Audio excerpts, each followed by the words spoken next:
All right, good afternoon, everyone. I'm not sure what day this is going to post, but it is Valentine's Day. And raining here in Ogden, Kansas, crows cawing. Everything about perfect for kind of the topic, even though some might say it's a gloom and doom topic, but it really isn't. And I wasn't going to really do kind of a guided, it's not really going to be a guided meditation. We'll do a short exercise to ground.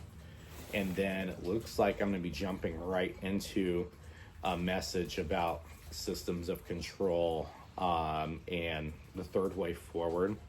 And it looks like it's going to be Archangel Metatron and SaLuSa. That's going to be kind of the big players in this little thing that I'm going to be doing. And I don't know how long this is going to take, so we're going to just jump into it. And then let's just do it feels like a Valentine's Day exercise of grounding and a short meditation. So let's jump into it. Let's go ahead and breathe in. And then exhale out.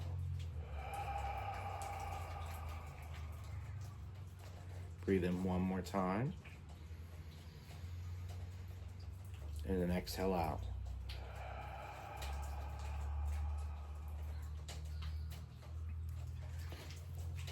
This is going to be kind of a protection, and you have everything that you need in the now sort of meditation. So let's start with visualizing that you are in, it looks like it's a sphere, but it really doesn't have any defined edges. So it's going to look like kind of an orb. And maybe it's because it's Valentine's Day, I'm seeing this as red or a rose color. And in this sphere, you're going to have that quiet. You're going to be in that space where you're safe and you're protected. And that everything is okay. And that everything that you need is being heard by Spirit and working with you to deliver it. And that there is no there's no feeling of fear or conflict in this sphere. But outside of this sphere, especially those of you in hearing crow spirit and blue jays right now, some conflict energy in the air. So that was perfect that came through at this moment. And that conflict energy is going to remain. And in this sphere, you can return back to us to get guidance on how you're going to go forward anytime this is coming up. And in this space, you don't feel separate or incomplete. You're in the what we call metaphorical collective of one. Let's go ahead and do a couple more breaths, and we'll continue real quick.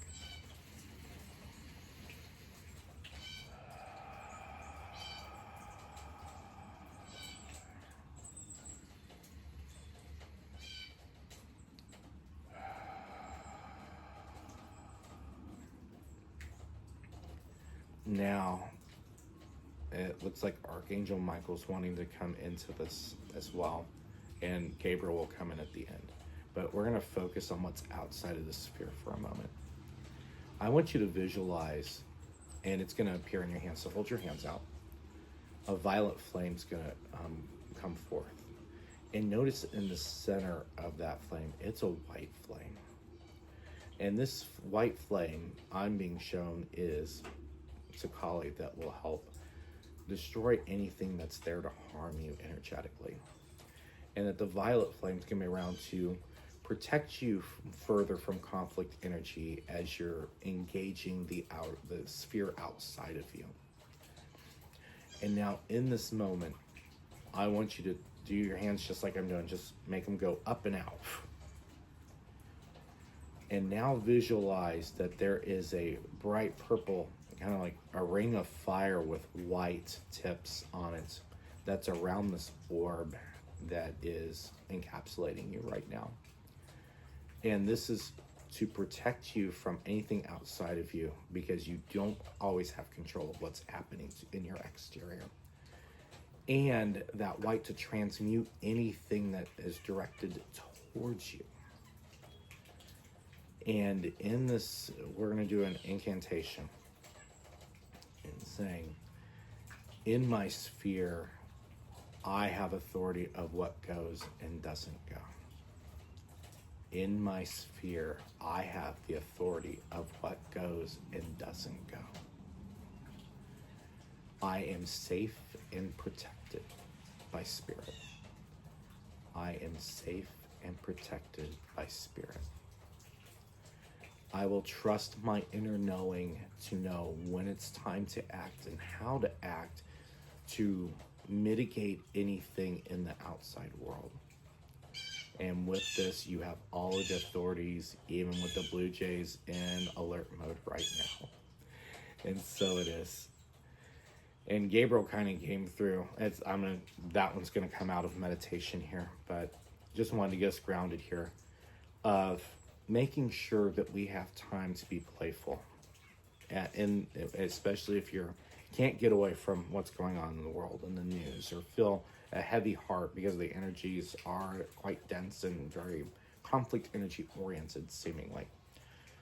That we just go out in nature, go play, go do something that lifts your spirit a little bit, because that is going to be an important piece of self-care going forward, because the conflict energy, unfortunately, is not going to be going away anytime soon.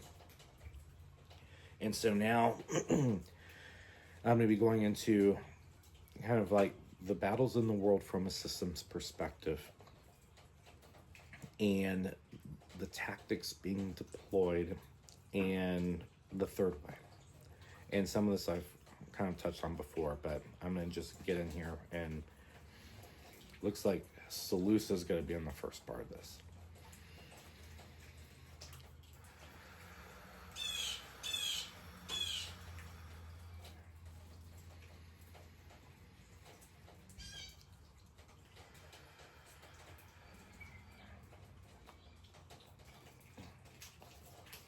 Greetings, everyone.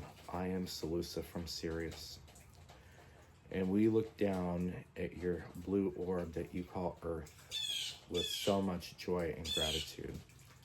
And in previous videos, we kind of talked about the history of how Earth got to where it's at. Today, this talk is going to be talking about the systems that are in place that are not going to be able to sustain themselves going forward.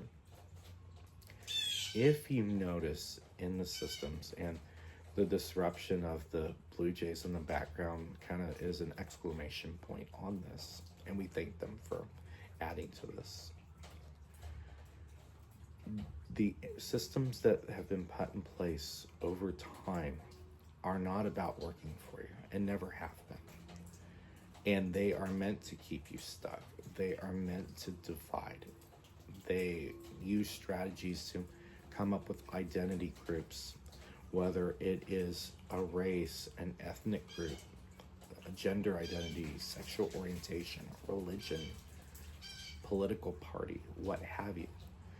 All of these things are, and even the way sports are conducted in the team setting, are all here hoping to pick people off, to get them to divide, to get to a faux tribalism. Because in that moment, that creates collective disempowerment. And the feedback loop into this is reinforcement in news, this crime or that crime, or politicians saying this group is the problem or that group is the problem, or flat out just a distraction of absurdity just to make people say, why bother? But we also have to say that in many cases, direct conflict of this, to challenge them directly, can also be problematic, because they have all the tools to wipe out and delete anybody that is, how the person channeling this message would say, is over the target. So keeping all of this in mind, and when these systems fail, are going to fail, what can we do in the meantime, and how do we transcend all of these arbitrary divide groups? As we see it in the higher realms, and with the Galactic Federation of Light, which I am a part of, We see it on like frequency people. And this doesn't mean that you'll agree on every issue or even how to get to A and B.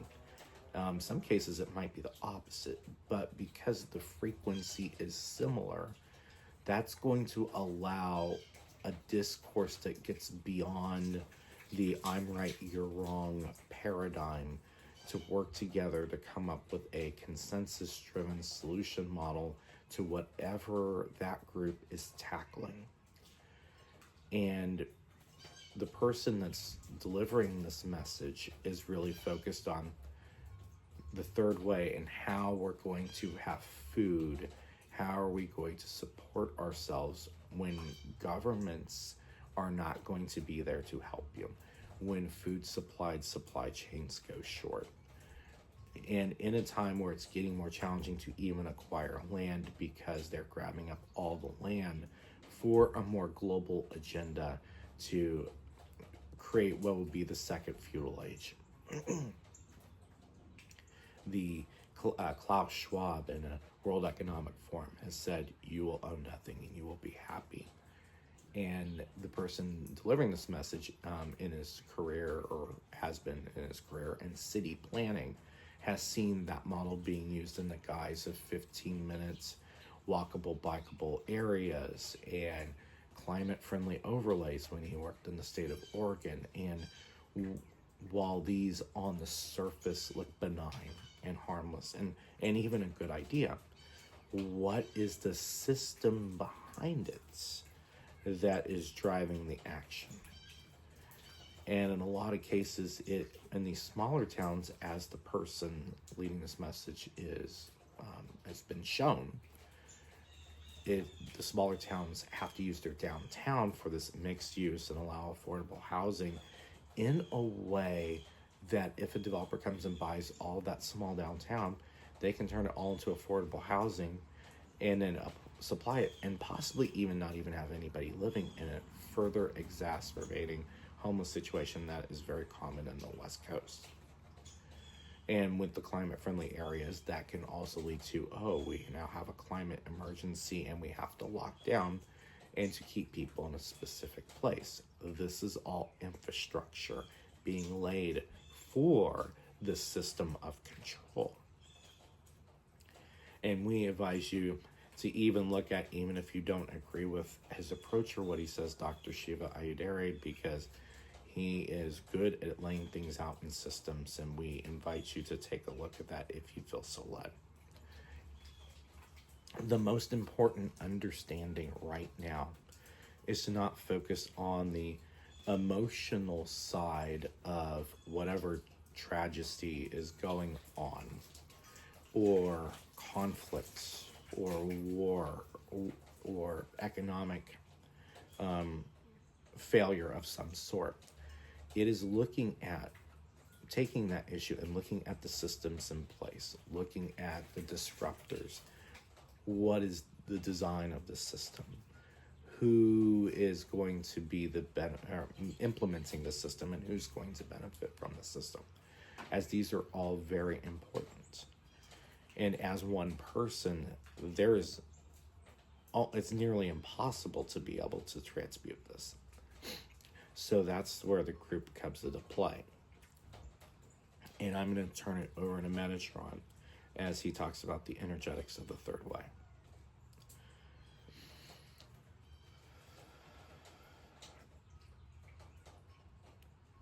Hello, dear ones. I am Archangel Metatron.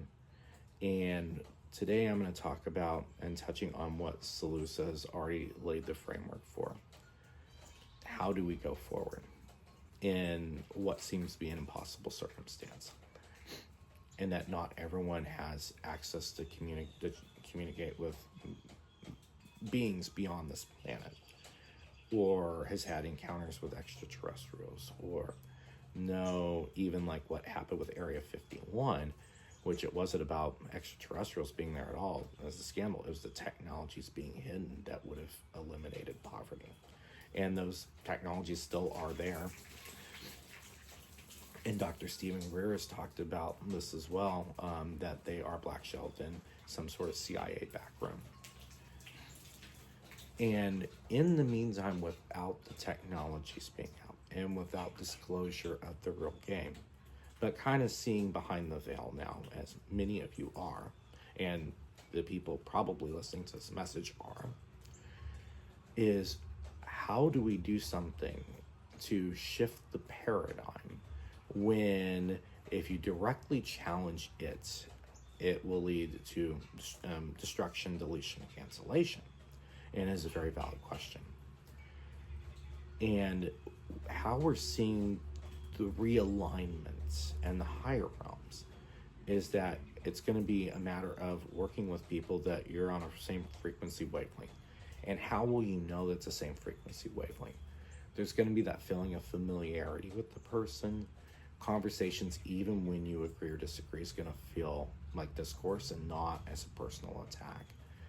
And just kind of the goals and what you're wanting to achieve are generally in alignment. And to work with those people on coming up with whatever solution. It may be trying to create mutual aid in your local area. It may be creating intentional communities, which the person delivering this message has tried and talked about in a previous message of how he came so close in 2016. And at some point, we will let him know further why that had to happen the way it did, which he's probably not going to like. The key here, like on these items, is to just come together, that light energy. First, starting out, okay, what's going to be the easiest things to achieve or come to consensus on to start getting the metaphorical ball rolling. And staying grounded in that, and that's not just one person, and it's transcending the traditional earthly concept of power. Yes, it is power, but it's a different kind of power. It is a collective power. And very similar to what workers tried to do in the early stages of the Marxism movement in the late 19th century, the model is somewhat similar versus trying to do this without directly challenging structures of control. And whether it's an intentional community, mutual aid, an advocacy group to protect the said group, whatever that like frequency people come to a consensus on, those are things that you're going to draw. And over time, then you have groupings of people that end up being in identical frequencies, and they can come together. This approach is more deliberate, intentional, voluntaristic, and is in the vein of free will, which is very important because the battle overall with systems of control and humanity is free will versus forced will. And the person that is giving this message has talked about the forced will impacts, as he talked about his past life stuff in a previous video. And these groups will start coming together and working on things that will be even bigger. And what this will do is create economies of scale that are outside of the economic systems. And this will build something very grounded and foundational. And when you have that foundation and it's driven by love and spirit, it is much harder to break away. Yes, can it be slowed down? Will it be slowed down? The answer is yes to both. But the energetic momentum that will be there will make it much harder to stop. And so when you're feeling down and heavy, rely on whatever intuition and whatever you're feeling to lead you towards who to connect with, what to connect with. And when that intuition and heart is there without the mind chatter, you're going to get to that place where that's going to become clearer. And you can start building that community, whatever that looks like. And we will go ahead and leave that message there because we also know that this is enough to get the conversation started. And so it is. Okay, I was not expecting to do that today. But I think, in short, the importance is free will versus forced will. And if we're in the free will, voluntaristic approach to things, it's very deliberate, very intentional. and you're in that space and you're doing it from love. And boundaries are also love. It's like you can say this is not allowed in this sphere. That is perfectly okay. And in the vein of love. And even in spirituality, you have to set boundaries, unfortunately. Or it can derail everything. So staying rooted, knowing those boundaries, being drawn towards people, groups, whatever, and we're going to be creating it ourselves. There's no savior here. When you want to see what is your savior, what is the role model, they're going to say the same thing, and I can just say it now outside channeling. We all invite you to go look in the mirror, because that's where everything will start, from within and with you. And I have to remind myself this a lot, because I've had a lot of setbacks recently, and some doors that got shut, and yeah, it's not fun. But I just want to leave you with that. This will probably post later this week, because it's going to take me a bit to put the closed captioning in there. But I want to thank you for listening. If you have anything to say, or if you want to start a conversation and maybe connect a group, even though I think this movement's going to be offline versus online, feel free to do so, because I think there are people, and from conversations I've been having with people on TikTok, and even on YouTube, I think there is some hunger for this. And so it's just a matter, start locals and then start letting it build upward and outward. And I hope you have a great Valentine's Day. This is a good day to spread self-love, get some time in nature. Even though this is my mom's backyard, we're in the boonies and they're not bombing at Fort Raleigh, so I get to hear all the animal conflict energy today, fighting over bird feeders and everything. And maybe you got to see some of them over about here. It's like where some of the battles have been taking place, and then up in that tree. All right. Well, you have a good day. Have a wonderful weekend. Keep your head on the swivel. Hold your boundaries. Hold your truth. And everything else will work its way out one way or another. And I thank you. And happy Valentine's Day from several days later.